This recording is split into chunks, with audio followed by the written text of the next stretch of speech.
The Galactic Council chamber fell into an eerie silence as xenobiologist Zektar finished presenting his findings. The assembled representatives from 12 different species sat motionless, their various forms of breathing apparatus working. Over time, as the implications of the report sank in, "Impossible," whispered Ambassador Velthari, her crystalline form flickering with nervous energy. "The humans have been in our space for barely 3 cycles. They're primitive, barely capable of faster-than-light travel." Zektar's tentacles writhed nervously as he activated the holographic display again. "That, honored ambassador, is precisely what makes them so terrifying. Allow me to elaborate on what we've discovered about these ... creatures." The hologram shifted, showing a 3-dimensional model of a human male. The various alien representatives leaned forward, studying the seemingly innocuous bipedal form. "On the surface, they appear unremarkable," Zektar continued.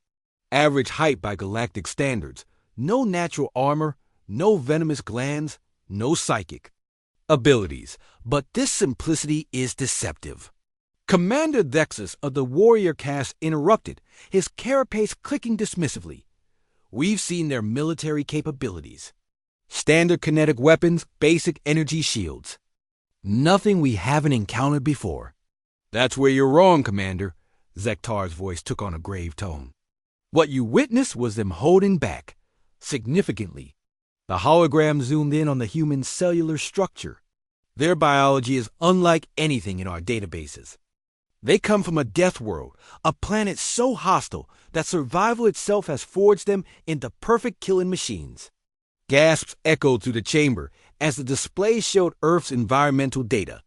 Crushing gravity, violent weather systems, predators at every level of the food chain, and geological instability that would devastate most civilized worlds.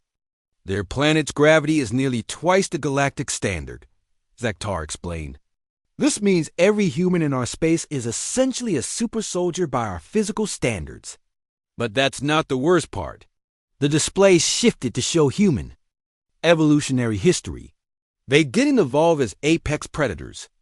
They were prey animals who became hunters through sheer determination and ingenuity. Do you understand what this means? They have both the cunning of the hunted and the ruthlessness of the hunter, combined in a single species. Ambassador Velthari's form began to dim. "Surely you exaggerate. They seem peaceful enough in diplomatic settings." "Peace," Zektar repeated slowly, "is a choice for them, not a necessity. Let me show you what we discovered when we investigated their military history."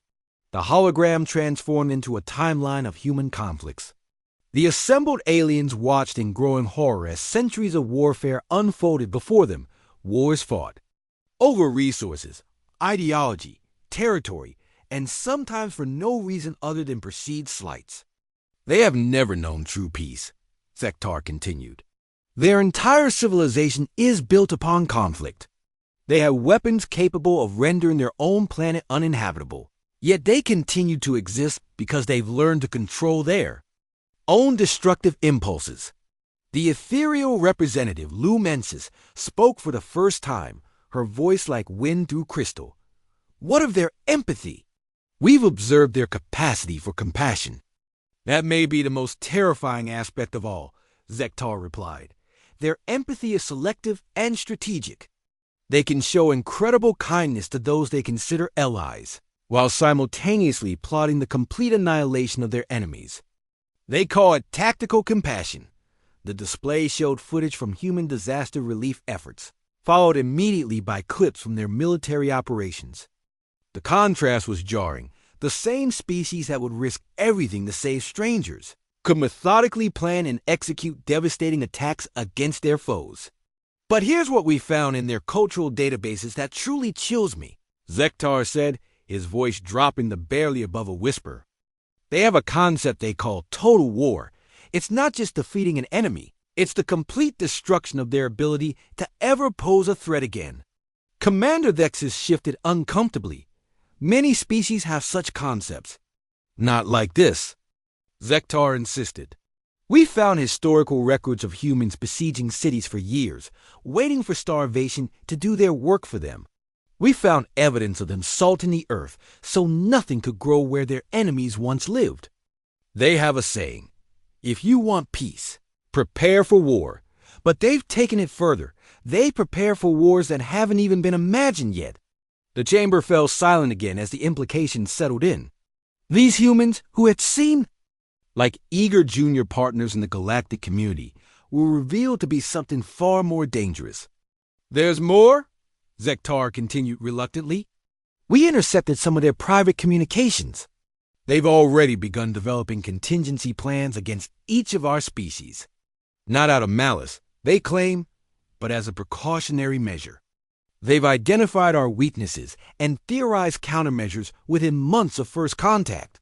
Ambassador Velthari's light flickered erratically. What do you recommend? Extreme caution, Zektar replied. We're dealing with a species that sees every interaction as a potential conflict. They smile while calculating exactly how to destroy you if necessary.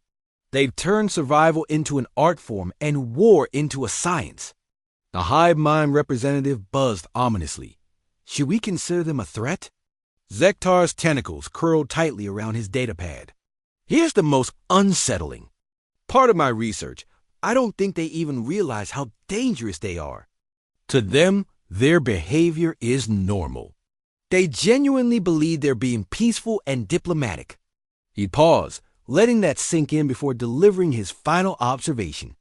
In their literature, they have stories about monstrous creatures so terrible that they represent ultimate evil. But when you analyze these monsters, you realize they're just humans with their moral restraints removed. They've created fiction about themselves without the conscience that holds them back. The council sat in stunned silence, processing the revelation that they had welcomed aboard their stations and into their homes the most naturally lethal species the galaxy had ever encountered, a species that considered itself peaceful. As the session ended and the representatives filed out, each lost in their own thoughts. One question hung in the recycled air of the chamber. If these were humans at their most civilized, what would they become if they ever decided the galaxy posed a threat to their survival? The answer, Zektar feared, was something the galaxy was nowhere near prepared to face. End of story.